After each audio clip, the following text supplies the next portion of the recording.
March 8, 2025, ipinagtatanggol ng ating Vice Presidente ang mga kababaihan, no? Women's empowerment.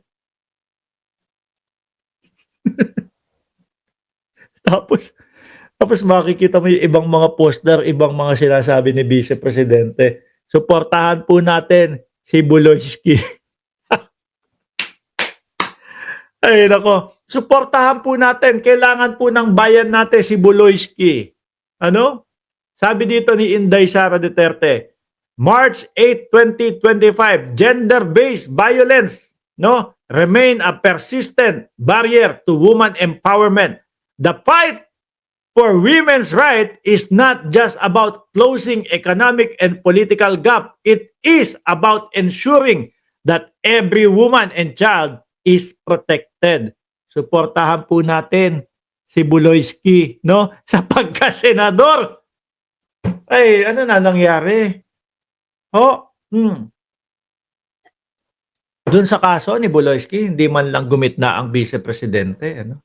Kung ikaw yung nagrereklamo, mga kababayan, kay Buloyski, panghihinaan ka ng loob. Bakit ho, mga bossing? Panghihinaan ka ng loob. Matatakot ka. Bakit to? Yung mga nakasuporta kay Buloyski, yung mga senador.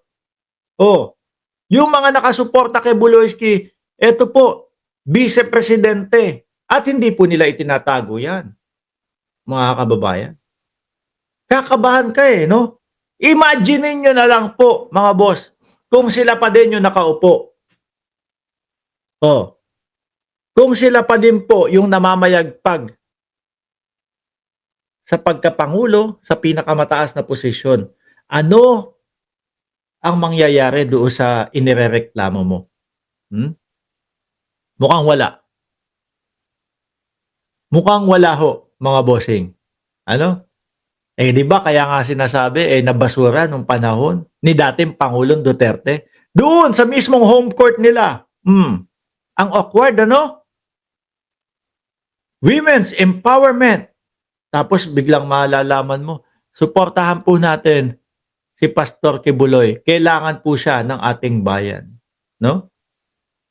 Hindi naniniwala na si Buloyski ay kumbaga may nagawang kamalian. At kumbaga mga kababayan, inihahayag nila yan. Sana man lang, mga boss chief amo sir, nasabi na, kumbaga, gitna muna tayo. Hayaan po natin na umusad yung kaso. Tingnan po natin. Kailangan po ipagtanggol. Gumitna man lang. Di ba? Hindi. No?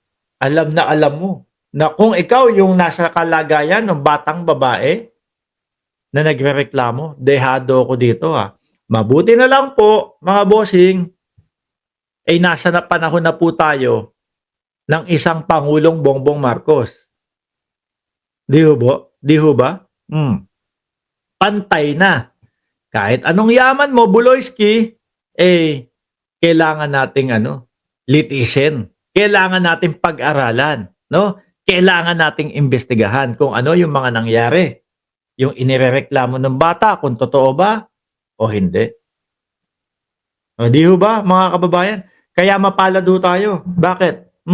Miski ho tayong mahihirap, tayong maliliit na mga Pilipino, kahit po mga higante, mapepera, malalakas yung kalaban natin, mga bossing, sa panahon po ni Pangulong Bongbong Marcos, patas po ang laban.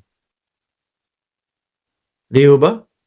Patas po ang laban, mga bossing. Biruin mo, no? Women's empowerment. August 30, 2018. 2018. For as long as there are many beautiful women, there are plenty rape cases as well. Just Lord. Kasalanan pa ng magaganda kung bakit sila mare-rape. Di ba kailangan pinapahinto yan? Kailangan talagang kahit na ganon, ang sasabihin mo, kailangan mahinto yung mga ganitong karahasan. Siguro yung ibang mga magaganda, naku, sa panahon ni dating Pangulong Duterte kailangan magpapangit ka. Kapagka ikaw na-rape, kasalanan mo. Bakit? Kasi maganda ka, eh. Oh, kasi maganda ka, eh. Oh, 'di ho ba, mga kababayan?